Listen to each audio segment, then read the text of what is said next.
안녕하세요. 사연 읽어주는 남녀입니다. 오늘도 와주셔서 감사합니다. 그럼 오늘의 사연 시작하겠습니다. 안녕하세요. 저는 50대 후반의 남성입니다. 얼마 전 TV를 보다가 그런 얘기를 봤어요. 한 100년 전쯤에는 동네에 버릇없고 말 안 듣는 말썽꾸러기 아이가 있으면 온 동네 어른들이 다 혼냈다고 하더라고요. 남의 집 장도 깨고 작물 뽑아먹고 부모 말 안 들으면 그의 부모가 직접 동네 사람들한테 혼내달라고 했다는 것이었지요. 그래도 말을 안 들으면 동네 뒷산에서 볼기짝을 때렸다고 하더라고요. 요즘 같으면 큰일 날 일입니다. 동네 어른들이 단체로 경찰서에 고발당할 일이죠. 그러나 그때 기준으로 생각하면 결과가 어땠을지 궁금해집니다. 호되게 망신을 당한 아이는 그 이후로 장난을 덜 쳤을까요? 물론 모르는 일이긴 하죠. 더 엇나갈 수도 있고 아니면 효과를 봤을 수도 있겠고요. 그리고 씁쓸하게도 제 자식들을 생각하면 어렸을 때 그렇게라도 해서 버릇을 잡았어야 했나 그런 생각이 듭니다. 혼자가 힘들면 주변 도움을 청해서라도 가정을 바로 세웠어야 했다는 후회가 들어요. 전 폭력을 쓰는 엄한 아버지 밑에서 자랐기 때문에 자식을 낳으면 정 혼내지 않고 모르는 건 가르쳐가면서 자상한 아버지로 살 생각이었습니다. 그런데 사람 일이라는 게 뜻대로 안 되더라고요. 온 마을 사람들이 한 아이를 키우기 위해 나서야 했던 것처럼 저 혼자서는 영양이 안 되는 일이었을지도 모릅니다. 저희 아버지는 구두쇠에 다혈질이셨어요. 국민학교 다니는 것도 눈치를 봐야 했고 돈 한 푼 얻어내기 위해서 맞을 각오를 해야 했죠. 전 어릴 때 우리 집이 찢어지게 가난한 줄 알았는데 그거 보니 그것도 아니었습니다. 아버지는 그저 아끼고 또 아끼는 것만 아시는 분이었죠. 본인 술 드시는 일에는 그렇게 돈을 잘 쓰셨으면서 집안 식구들 먹고 사는 일에는 관심이 없었어요. 형들보다 마르고 마음도 약했던 저는 유독 아버지한테 많이 혼나면서 컸습니다. 학교에 돈을 가져가야 하는 날이면 며칠 전부터 밤에 잠이 안 올 정도였어요. 어머니도 별반 도움이 되지 않았습니다. 저랑 성격이 비슷한 어머니는 아버지를 무서워하고 앞에서 벌벌 떠느라 정신이 없으셨죠. 형들한테 치이고 아버지한테 혼나면서 고등학교 간신히 졸업한 후에는 도망치듯 집을 나왔습니다. 나오자마자 배운 게 구두 만드는 기술이었어요. 제 첫 직장이 구두 장인의 회사였습니다. 5, 6년 동안 배운 기술로 전 독립을 했고 장사 수완이 좋았던 저는 명동에 제 가게를 열어 소위 대박을 냈죠. 공장까지 직접 운영하게 되면서 30대의 젊은 나이에 큰 돈을 벌게 되었습니다. 저는 결혼을 20대 중반에 일찍 한 편이었고 30대 초반에 아들 둘이 있었어요. 연년생으로 낳았는데 애들이 어렸을 때는 참 착하고 예뻤죠. 전 크면서 제가 겪은 것들을 아이들이 경험하는 게 싫었습니다. 아버지 눈치 보면서 아주 힘들게 컸기 때문에 제가 능력만 되면 제 아이들만큼은 넉넉하고 여유롭게 키우고 싶었죠. 처음 결혼할 땐 별 볼 일 없었지만 점점 살림이 펴지면서 아이들이 원하는 건 그때그때 해줄 수 있는 형편이 되었어요. 그러다 나중에는 아주 풍족하고 넘치게 지원해줄 수 있게 됐고요. 어렸을 때는 장난감부터 해서 조금 커서는 교육비까지 필요한 건 한치의 고민도 없이 해주었습니다. 경수야 경우야, 아이 너희들은 공부만 해. 아빠가 갖고 싶은 거 다 사줄게. 아이 당신도 필요한 거 있으면 나한테 그때그때 말해요. 아내는 처음엔 말 꺼내기를 어려워하더라고요. 그 사람은 저보다 더 찢어지게 가난하게 살았기 때문에 돈 쓰는 걸 잘 못했습니다. 그래서 설득을 했어요. 어려서 학교 다닐 때 아버지한테 돈 달라기가 얼마나 어려웠는지 알아?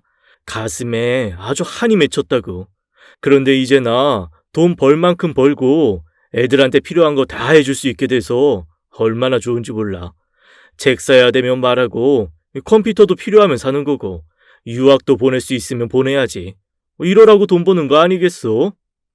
아내도 처음에는 주저했지만 나중에는 별말 안 하더라고요. 제 소원대로 아이들은 부족함 없이 자랐어요. 어려서부터 큰 집에 살면서 방도 큼지막한 거 하나씩 내주고 책상 침대도 최고급 가구로 꽉꽉 채워줬죠. 학용품도 아내가 어디서 최고 좋은 걸로 사주곤 했어요. 아이들은 제가 사업해서 번 돈으로 빵빵하게 지원받아가며 학교를 다녔습니다. 아내도 그런 생활에 서서히 적응해갔죠. 돈의 힘이라는 게 꽤 세더라고요. 아내의 친정은 심각하게 가난했던 것으로 알고 있습니다. 목구멍이 포도청이라는 말을 실감하게 살았대요.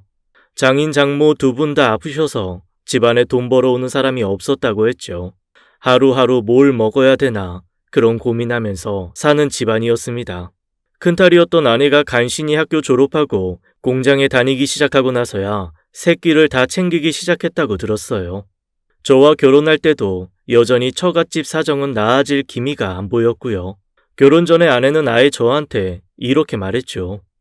수범 씨, 내가 결혼하면 우리 식구들이 손가락 빨게 생겼어. 결혼해도 친정에 생활비를 좀 드려야 할 것 같아.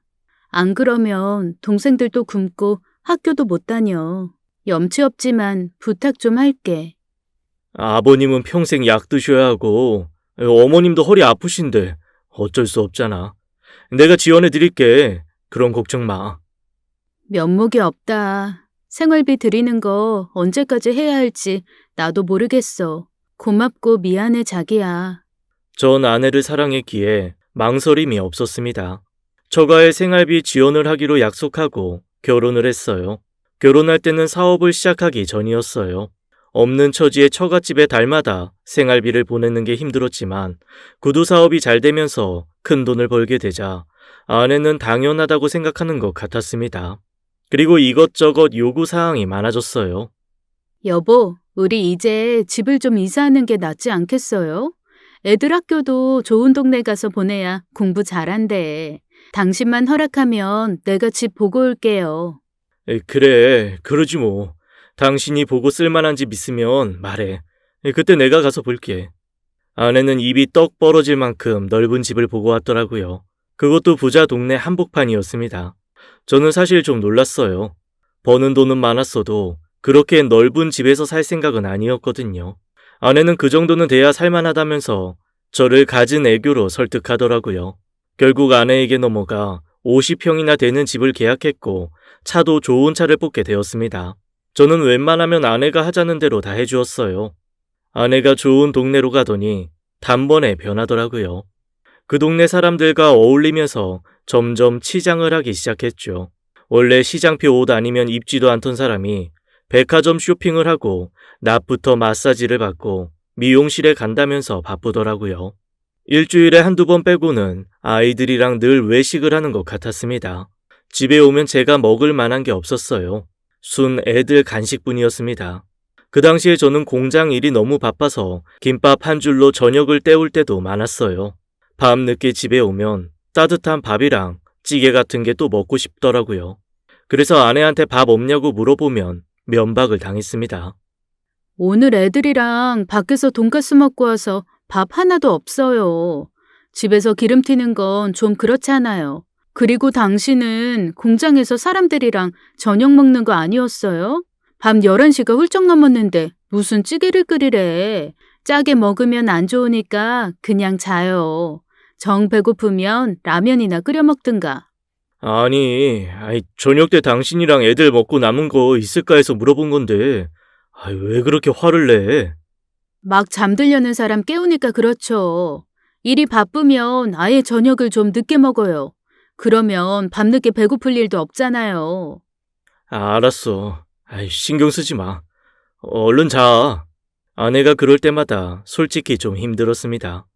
그렇게 고생하고 돈을 많이 벌어와도 이런 대접밖에 못 받나 황당하고 속상했죠.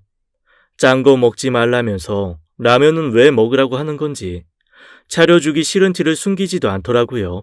그러나 제가 희생하면 가족들이 편히 지낼 수 있으니까 그걸로 만족하려고 했습니다. 그게 가장의 숙명이라고 생각했어요. 그런 일이 몇 번 반복되고 전 아무리 바빠도 공장에서 밥을 제대로 챙겨 먹으려고 노력했습니다. 안 그러면 체력이 딸려서 일을 못하겠더라고요. 사업은 나날이 잘 돼서 집에 갖다 주는 돈도 더 늘어나기만 했죠. 일이 많아서 매일 밤늦게 들어오다가 가끔 일찍 퇴근할 때가 있었어요. 그런 날이면 가족들과 편안하게 쉬고 싶은 생각이 간절했습니다.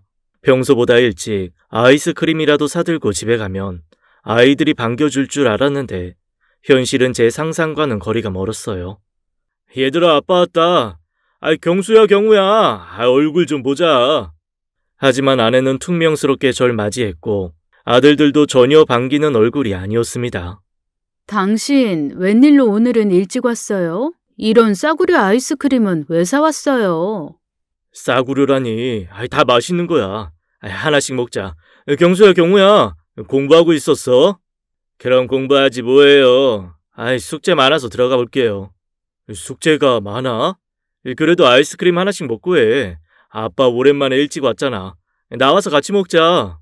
아빠, 나 이런 거 안 먹어. 에이, 다 맛없는 거. 자식들은 인사만 겨우 하고 방 안으로 들어가더라고요. 한 녀석은 숙제한다. 한 녀석은 컴퓨터 게임한다고 절 거들떠 보지도 않았습니다. 그리고 아내는 제가 일찍 들어오면 뭐가 그렇게 불만인지 집밥 차리는 게 힘들다면서 궁시렁대더라고요. 밥도 찬밥에 찌개도 냄비 바닥에 남은 걸 데워주곤 했죠. 반찬도 그럴듯하게 먹고 싶었지만 냉장고에 오래된 걸 대충 줘서 젓가락이 갈 곳이 없었습니다. 한 달 생활비라고 갖다 주는 얼마인데 이런 대접을 받나 싶었지만 애들 앞에서 큰 소리 치고 싶지 않아 넘어간 적이 한두 번이 아니었어요. 자식들한테도 많이도 서운했죠. 그래도 한 번씩 다 큰 녀석들이 저한테 웃으면서 다가올 때가 있었어요. 아빠, 나 갖고 싶은 게 있는데 사줄 수 있어? 이 녀석아, 네가 지금 없는 게 뭐가 있어. 또 뭐가 갖고 싶은데, 말이라도 들어보자. 사줄지 말지는 들어보고 결정할게. 에이, 사주실 거잖아요. 큰 애고 둘째고 저한테 먼저 말을 걸 때면 무조건 목적이 하나씩 있었습니다. 사실 저희 애들은 없는 게 없었어요. 근데 녀석들 욕심이 끝이 없더라고요. 게임기도 있는 걸 하나 더 사달라고 하더라고요. 형제끼리 같이 쓰면 되는데 그것조차 싫다는 거였죠. 어떻게 같이 써요?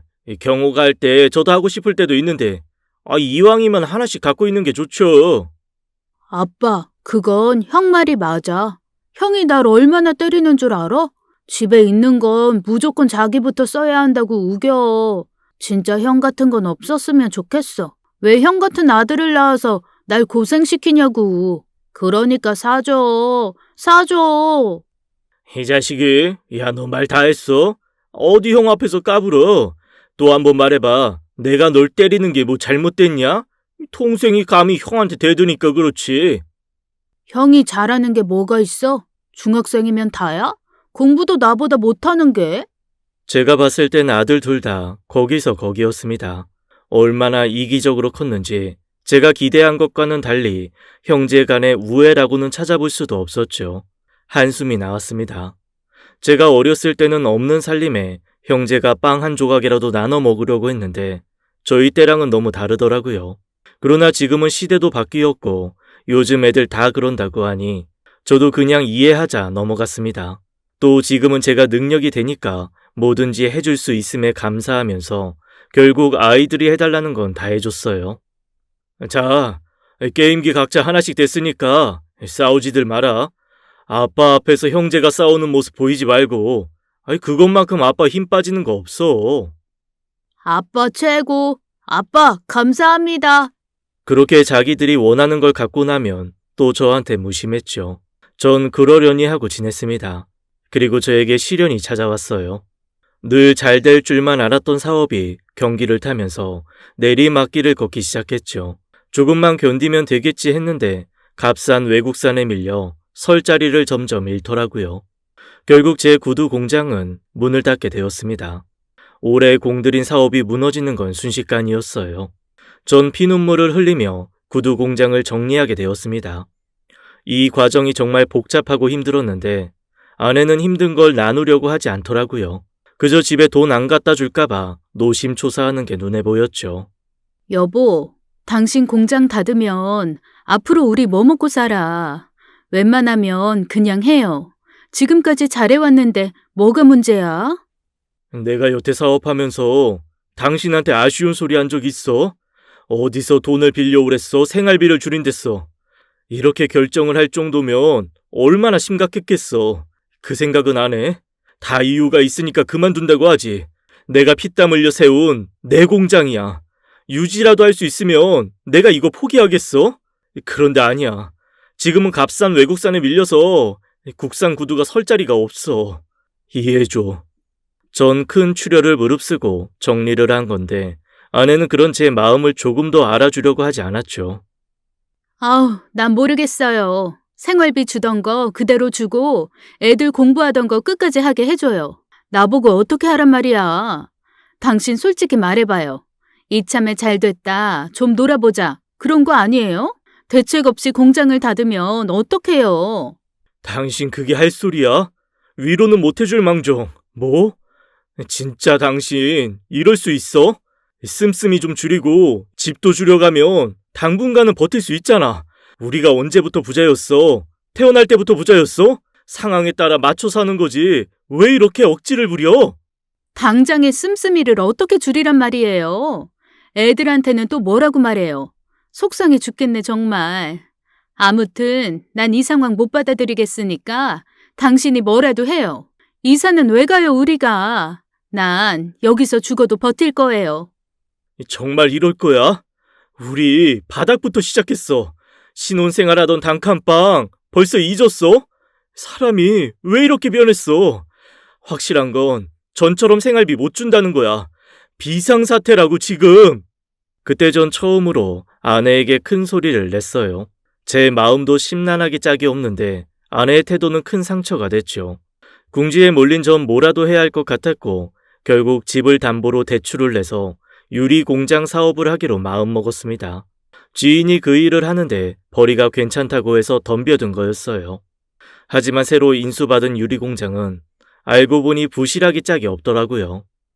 저한테 그 공장을 판 사람도 뻥튀기를 해서 넘긴 거였습니다. 여유가 있으면 큰 일을 결정해도 이것저것 잘 알아보고 할 텐데 그때 전 눈에 뭐가 씌었던 것 같았어요. 그렇게 사업을 오래 했는데도 사리 분별이 제대로 되지 않았습니다. 아무도 맡으려고 하지 않은 공장을 바보같이 사게 된 거였죠. 거래처가 하나도 없는 상태에서 운영을 하려니 쉽지가 않았습니다. 투자금도 많이 들어갔는데 버틸 방법이 없어서 결국 다 포기하게 됐어요. 유리 공장을 철거하고 창고를 지어서 임대 주는 걸 하려고 생각했지만 철거 비용도 만만치 않더라고요. 이러지도 못하고 저러지도 못하고 방치하게 되었습니다. 돈 나올 곳도 없고 대출은 많이 받았고 집안 사정이 급격히 어려워졌어요. 결국 집을 팔고 전셋집으로 옮겨야 했습니다. 그나마 다행이라고 할 수 있는 건 자식들이 모두 대학을 졸업한 후라는 거였습니다. 물론 큰아들이 석사 과정 밟는 걸 중도 포기한 건 미안한 일이었죠. 그런데 큰애는 대놓고 저를 원망하더라고요. 이게 뭐예요? 공부 다 마치고 회사 골라서 가려고 했는데 아버지 때문에 다 망했어요. 급하게 취직을 하려고 보니까 이것도 쉽지 않고 친구들이 공부 왜 그만두냐고 묻는데 제가 할 말이 없잖아요. 상황이 이렇게 된 걸 어떻게 하니? 공부는 일하다가 여건 되면 다시 도전해봐라. 그건 나도 애석하게 생각해. 그렇지만 아버지도 최선을 다했어. 너무 그러지 마라. 그러게 아버지, 잘 알아보고 하셨어야죠. 왜 일을 이렇게 만들어요? 너무 경솔하셨던 거 아니에요? 내가 신이라도 되냐? 나도 어쩔 수 없었어. 그래도 아버지가 기술이 있으니 얼마나 다행이냐. 너도 취업이 됐고 일단 이렇게 같이 이겨내보자. 어쩔 수 없잖니. 옆에 있던 둘째도 보태더라고요. 제 속이 말이 아니었습니다. 에이 쪽팔려서 못 살겠어 진짜. 사는 동네도 구리고 집도 코딱지만 해서 어디 산다고 말도 못해요. 상황에 맞춰 사는 거지. 넌 아버지 앞에서 그게 무슨 소리야. 이 철없는 녀석아. 20대 중반을 넘긴 두 아들이 저렇게 말하는데 기가 막혀서 말문이 막히더라고요.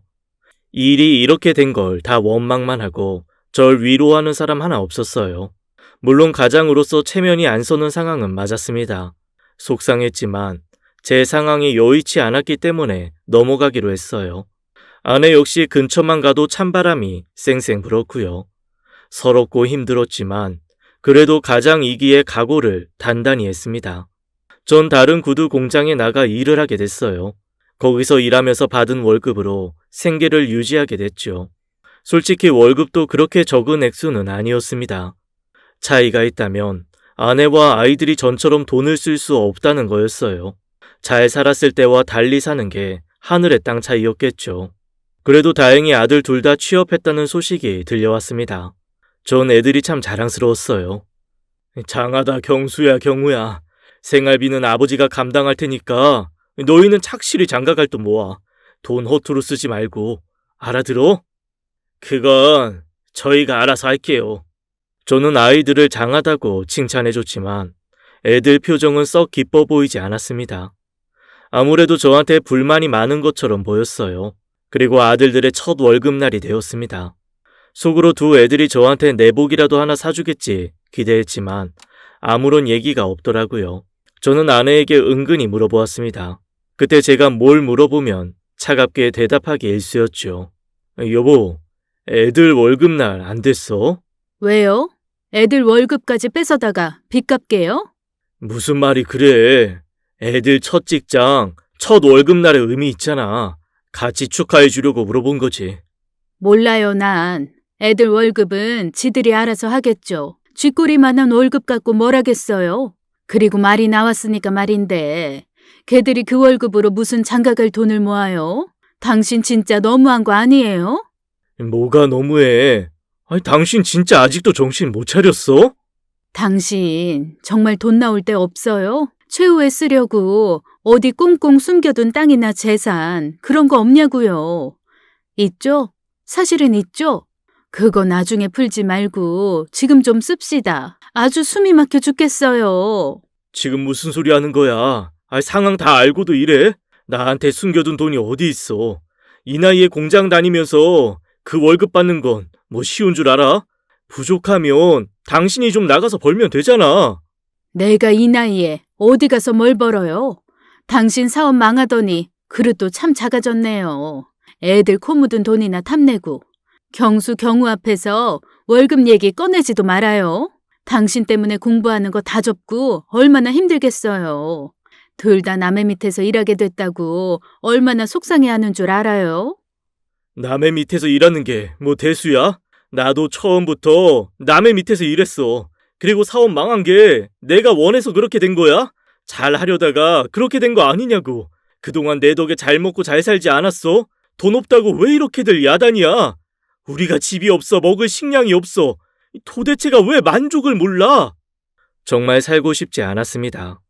나긋나긋하던 아내는 돈만 밝히는 괴물이 되어 있었어요. 결국 아이들 첫 월급날, 전 아무것도 받지 못하고 혼자 소주잔만 기울였습니다. 공장에 나가보면 제 또래의 사람들은 공부 마친 자식들이 효도한다고 자랑이 늘어지더라고요. 저는 씁쓸하기만 했죠. 또 아내는 저만 보면 짜증을 부리고 면박을 주더라고요. 당신은 정말 집안일은 하나도 몰라. 아니 지금 현관문이 지금 주저앉아서 고장이 났는데 그거 하나 못 고쳐요? 저런 철문은 쉽게 못 고쳐. 두세 시간 있으면 사람 온다잖아. 아유, 왜 그렇게 사람을 보채. 그리고 내가 연장 쓰다가 손 다치면 구두 일은 어떻게 하라고. 뭐 하나 제대로 할 줄 아는 게 없어. 아유, 속 터져. 아내는 사사건건 절 못 잡아먹어서 안달리더라고요. 그러던 어느 날 아내는 자신도 일을 시작하겠다면서 면접을 보고 왔다고 했습니다. 보험 판매 일이라고 했어요.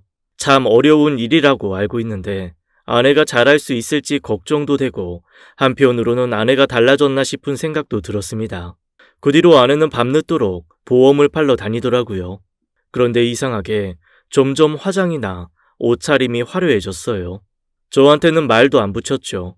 돈 번다니 더 바쁠 것 같기도 하고 말 섞으면 또 다툴 것 같아 제가 밥 해 먹으면서 공장을 다녔습니다.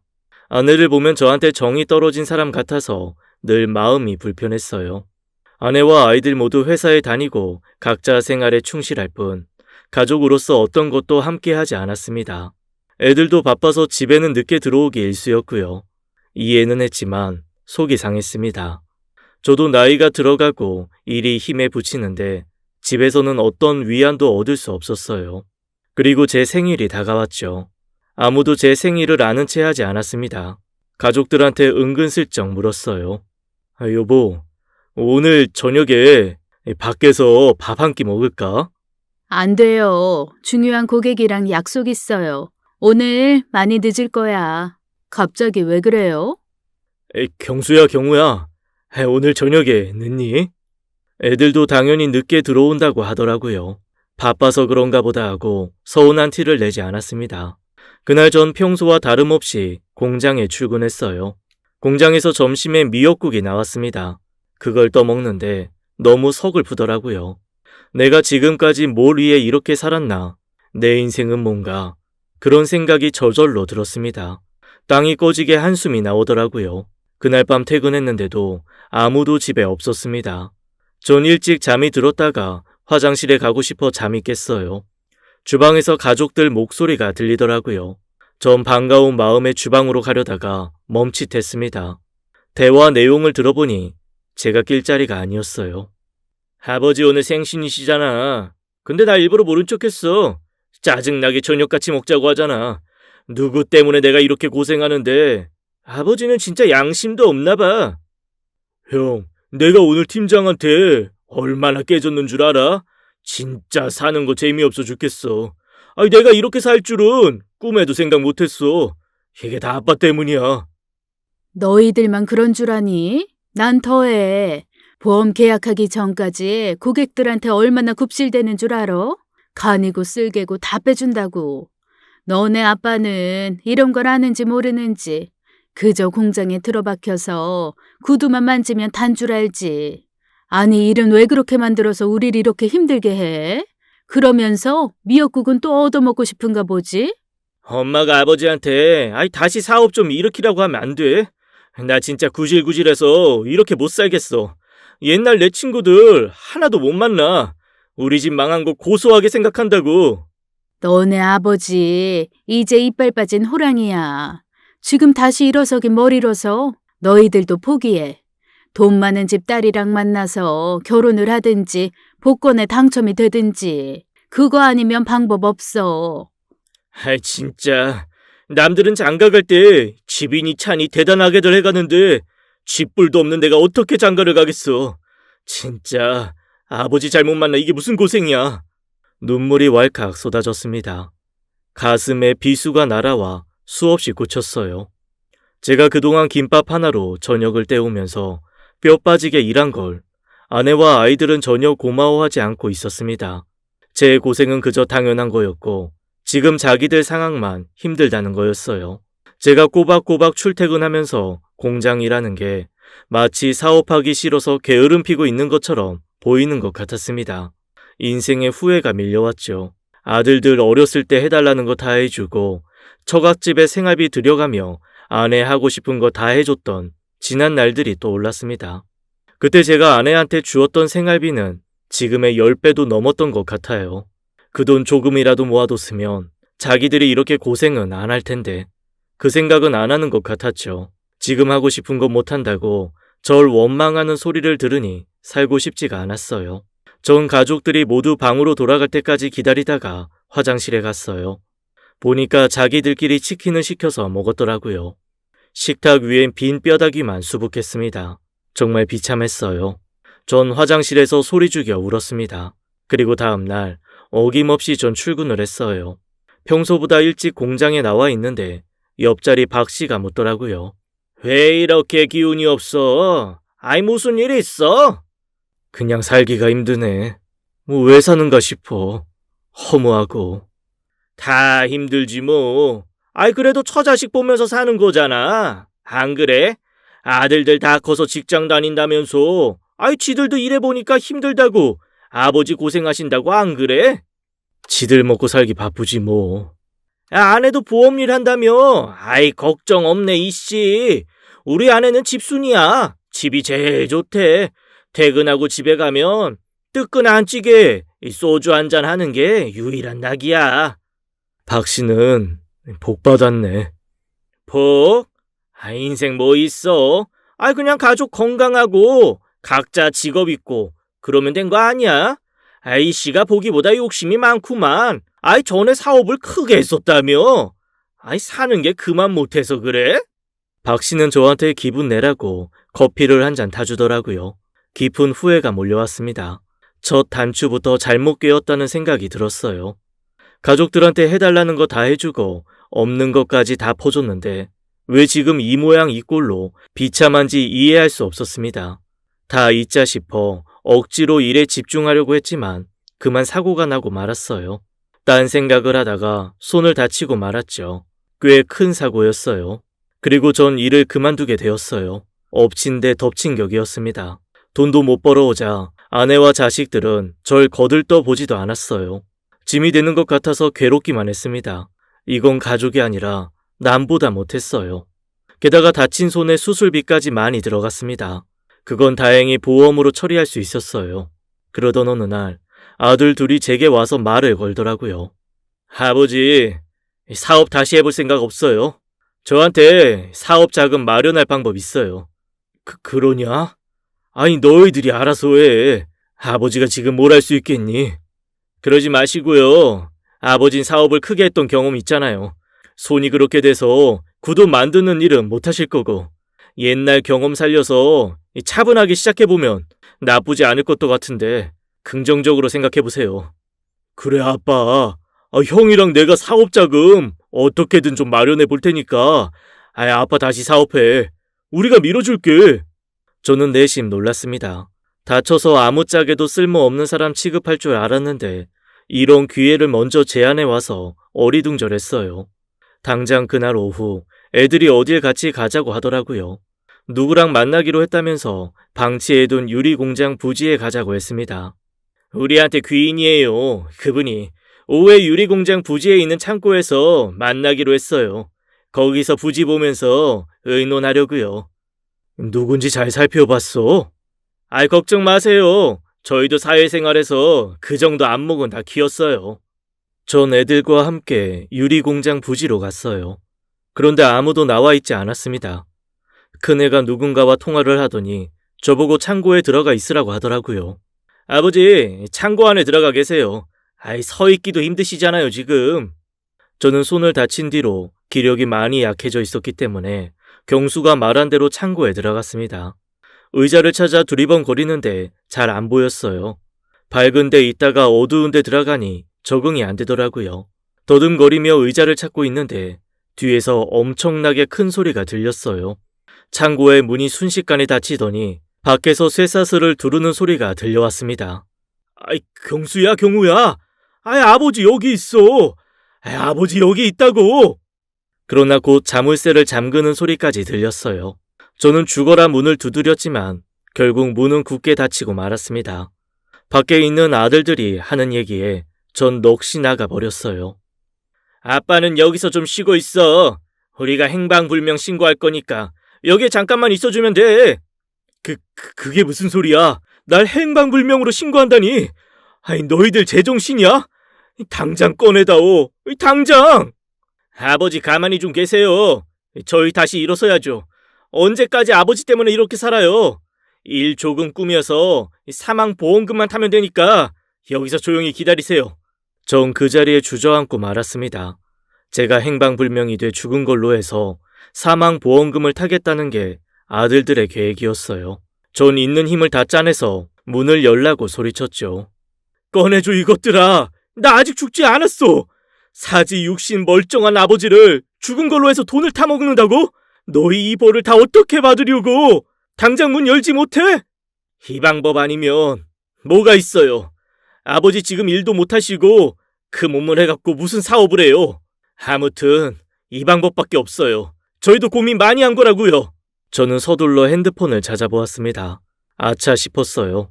차에서 내릴 때 막내가 할 게 있다면서 저한테 핸드폰을 달라고 하더라고요. 그때 아무 생각 없이 줬던 게 기억이 났습니다.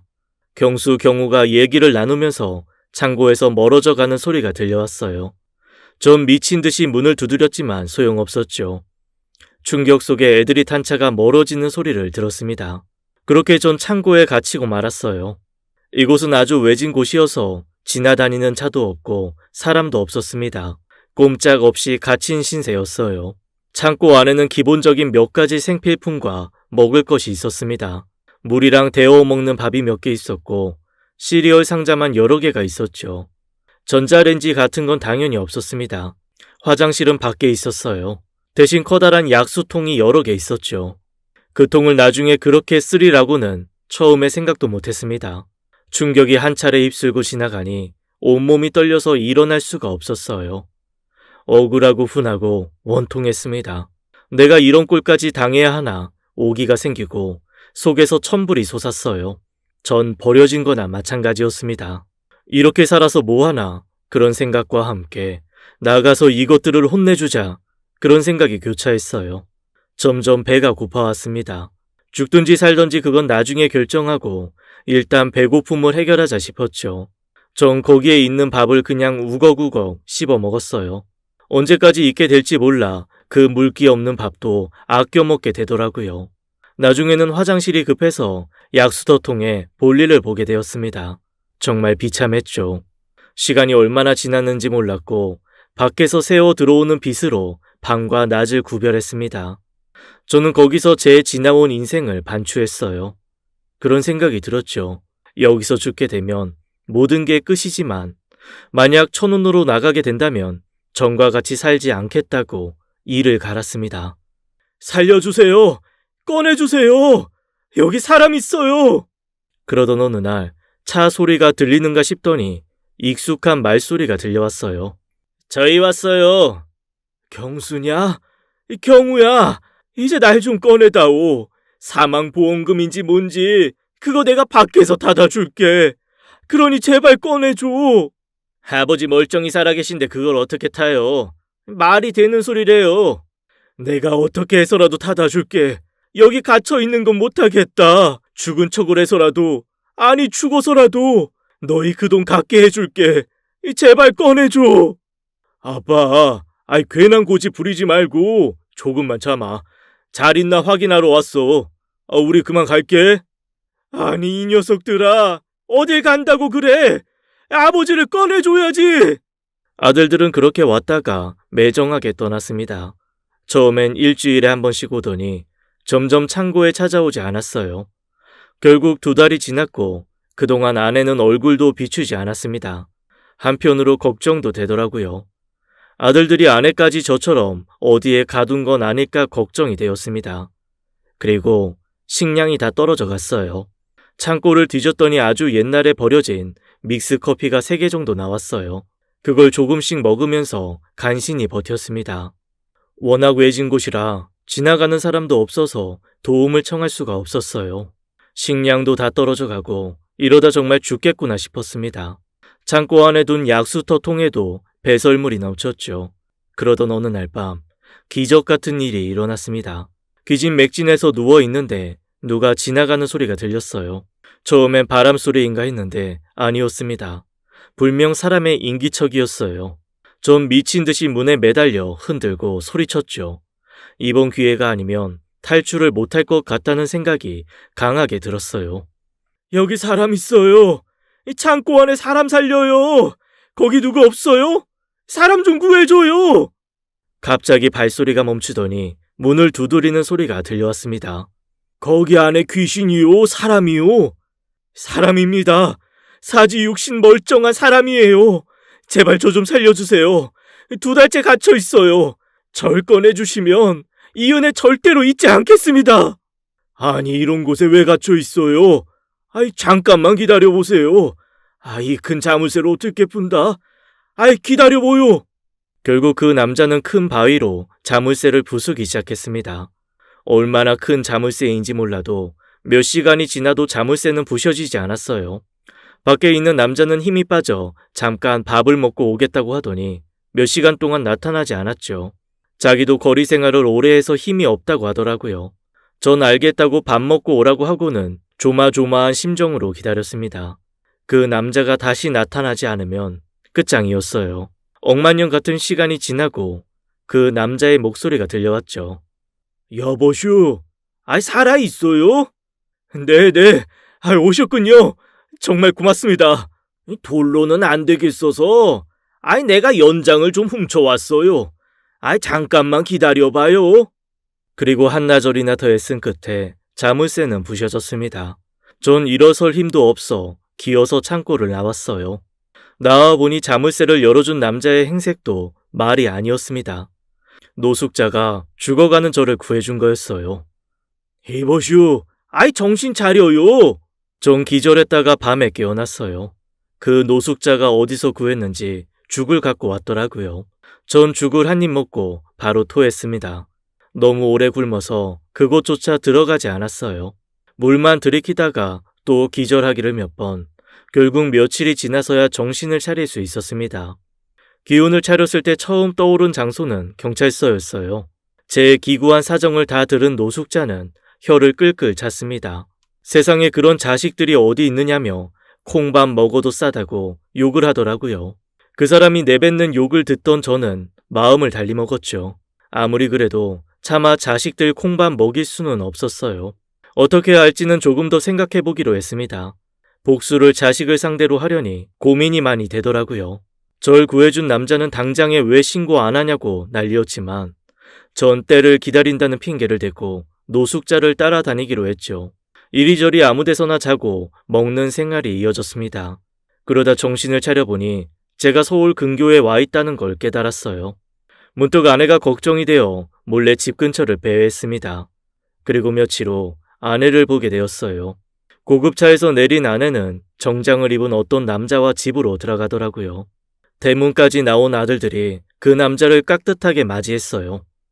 딱 봐도 돈 꽤나 있어 보이는 남자였습니다. 기가 찼습니다. 아무래도 남자가 생긴 게 틀림없구만. 짐승만도 못한 것들. 날 그렇게 가둬놓고 내 사망보험금으로 호의호식을 하려고 해? 게다가 돈 많은 남자까지 끌어들여서? 전 배신감에 치를 떨었어요. 그리고 모두가 집으로 들어간 후 우편함을 뒤졌어요. 뜻밖에도 제 앞으로 날아온 우편물을 발견했죠. 전 그걸 갖고 집에서 멀리 있는 다리 밑으로 몸을 숨겼습니다. 거기서 뜯어본 우편물을 보고 전 제 눈을 의심했어요.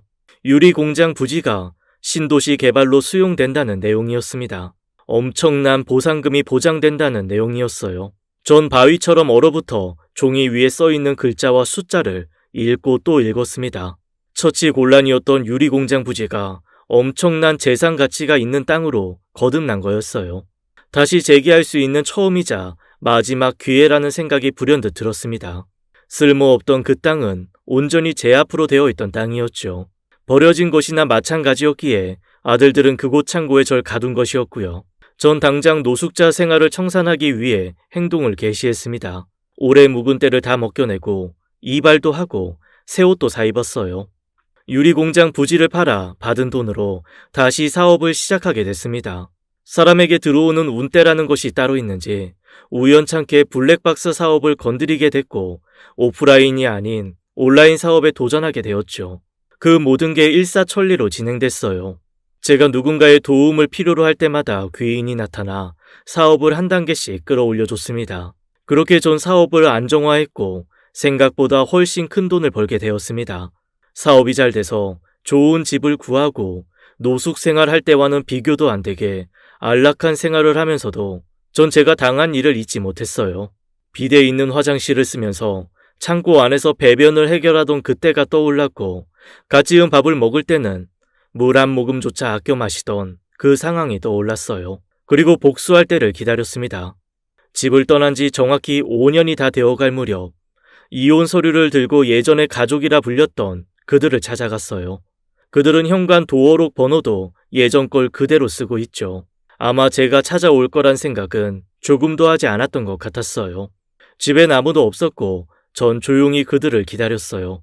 그리고 제가 화장실 간 사이 문이 열리는 소리가 들려왔죠.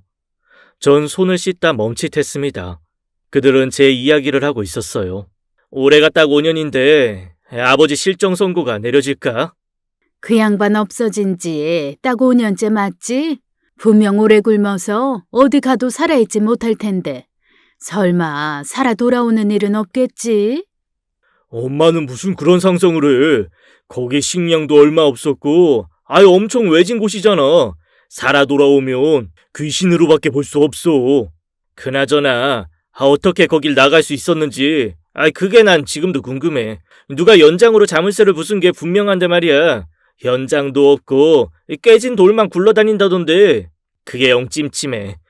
누가 자물쇠에 부순 거지? 더 신경 쓰지 말아라. 살아나왔어도 오래 못 살았을 양반이야. 법원에서 실종 선고 내려지기만 기다리자고. 그럼 곧바로 사망보험금 신청할 수 있어. 내가 이 일 꾸미려고 공부를 얼마나 한 줄 알아? 머리카락이 다 하얗게 샜잖아. 엄마, 진짜 고생했어요. 우리 사망보험금 나오면 집부터 이사하자. 무슨 소리야? 사업해야지. 장가 가려면 그 돈 굴려서 몇십 배는 불려야 돼. 들려오는 대화에 전 기가 차고 분노가 치밀어 올랐습니다. 그 셋은 저의 생사 여부에 조금도 관심이 없었어요. 진짜 제 주검을 봤다고 해도 눈물 한 방울 안 흘릴 인간들이었죠. 오로지 사망보험금에만 관심 있는 자식들과 아내는 사람이라고 할 수 없었습니다. 더 분노가 치미는 건 이 모든 게 아내가 꾸민 짓이었다는 사실이었습니다. 전 더는 참을 수 없어 문을 박차고 나갔어요. 사람 같지도 않은 것들, 하늘이 무섭지도 않냐? 내가 분하고 억울해서라도 니들보다 100년, 1000년을 더 살아야겠어. 이 천하의 몹쓸 것들! 저를 본 아내와 아들들은 정말 귀신을 본 것처럼 놀라 자빠졌습니다. 얘들아, 지금 이게 무슨 일이냐? 니들 아버지 죽은 게 맞나 보다. 구천을 떠돌고 있나 봐. 구청 같은 소리 하고 있네. 나 이수범 멀쩡히 살아있어. 니들이 나 죽이려고 창고에 가뒀지. 멀쩡하게 살아남았다고. 이 천하의 몹쓸 것들.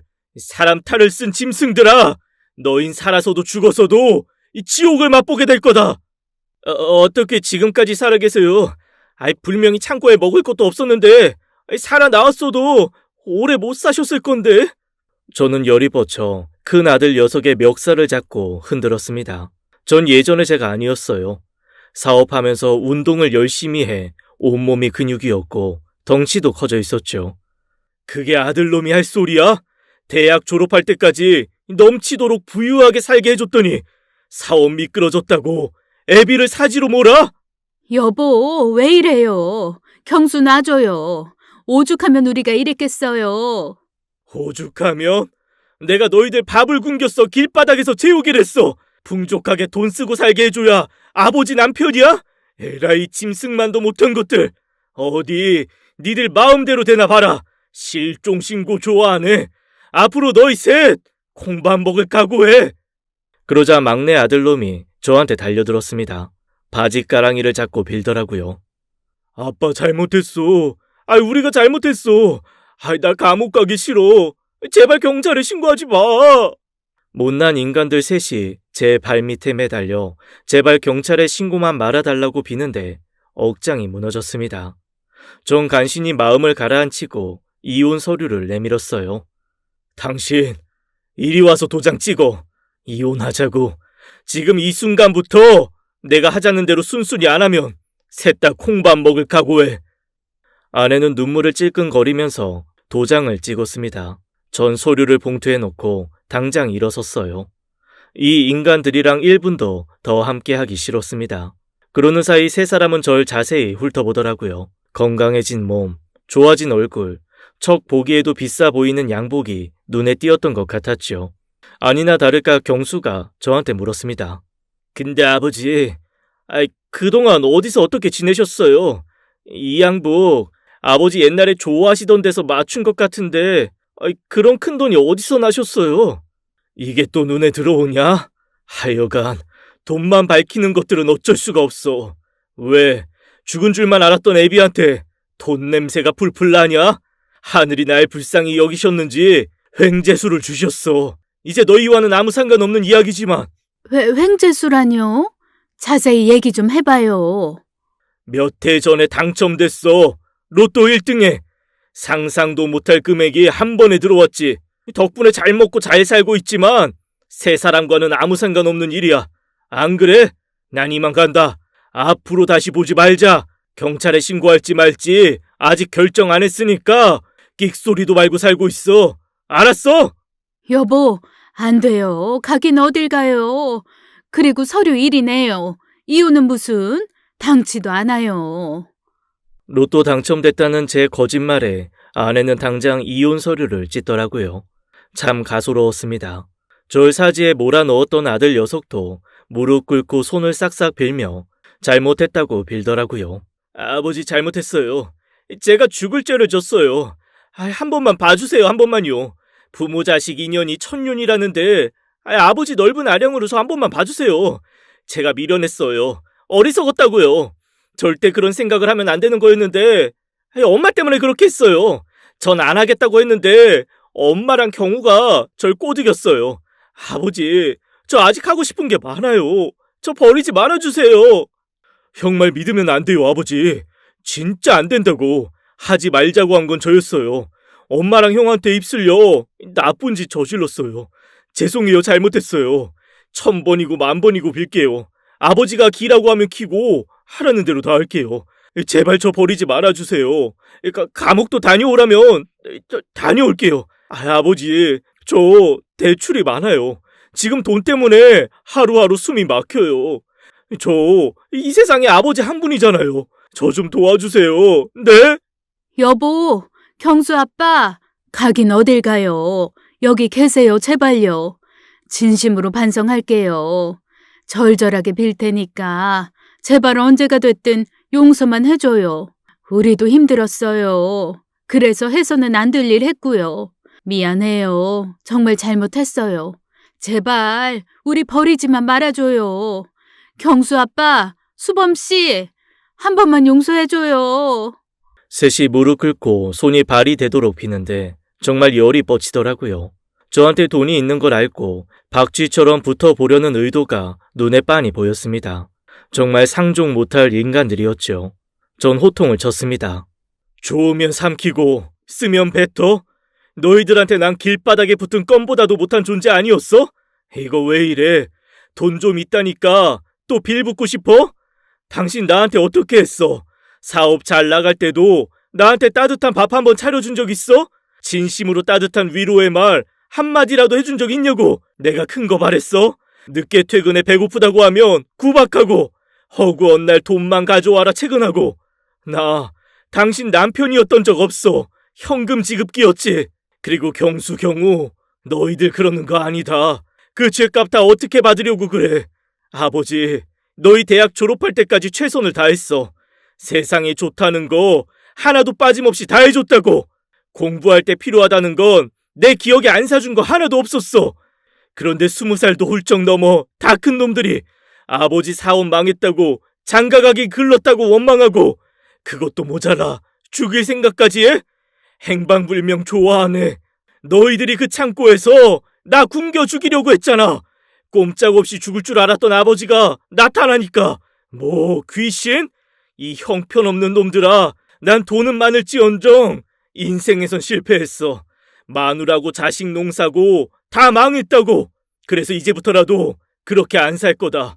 앞으로는 내 돈 너희한테 절대 안 뺏겨. 이거 나? 왜 바짓가랑이를 잡고 난리야? 셋이 잘 먹고 잘 살아봐 어디? 전 놓아주지 않는 셋을 뿌리치고 집을 나왔습니다. 아내와 아들들은 거의 통곡을 하더라고요. 주차장까지 따라 나오면서 절 붙잡는데 동네 사람들이 다 쳐다봤죠. 그러거나 말거나 전 얼마 전에 새로 뽑은 고급 외제차를 타고 그곳을 떠났습니다. 백미러로 보니 아내와 아들들은 주저앉아 땅을 치고 후회하는 모습을 보였어요. 얼마나 호되게 당했는지 전 그런 모습을 보고도 조금도 마음이 약해지지 않았죠. 오히려 후련했습니다. 전 지금 혼자 살고 있어요. 이제 가족을 만들고 싶은 생각이 없고 오로지 저만을 위해서 살겠다고 다짐했고요. 현재는 일도 적당히 하고 건강 챙기며 편안하게 살고 있습니다. 참, 절 창고에서 구해준 노숙자와 가깝게 지내고 있어요. 그분은 이제 저희 회사 직원으로 출퇴근을 하고 있죠. 일하다가 쉴 때 그분과 함께 장기, 바둑 두며 얘기를 나누는 게 요즘 저의 낙이기도 합니다. 그분도 참 사연이 기구하더라고요. 가족들이 모두 차 사고로 한날 한시에 세상을 떠나는 바람에 그 충격으로 노숙 생활을 하게 된 거였습니다. 지금은 전문가 도움을 받아 마음의 병도 치료하고 건강하게 생활하고 있어요. 제가 그런 일을 겪고 혼자 살면서 주변을 둘러보니까 곁에 있는 가족의 소중함을 모르는 분들이 많더라고요. 행복은 멀리 있는 게 아니라 가까운 곳에 있다는 진리를 이 사연을 듣는 분들도 잊지 않으셨으면 좋겠습니다. 긴 이야기 들어주셔서 감사합니다. 제 사연은 여기까지입니다. 지금까지 사연 읽어주는 남녀였습니다. 끝까지 함께 해주신 여러분 감사드리며 저는 다음 사연으로 돌아올게요.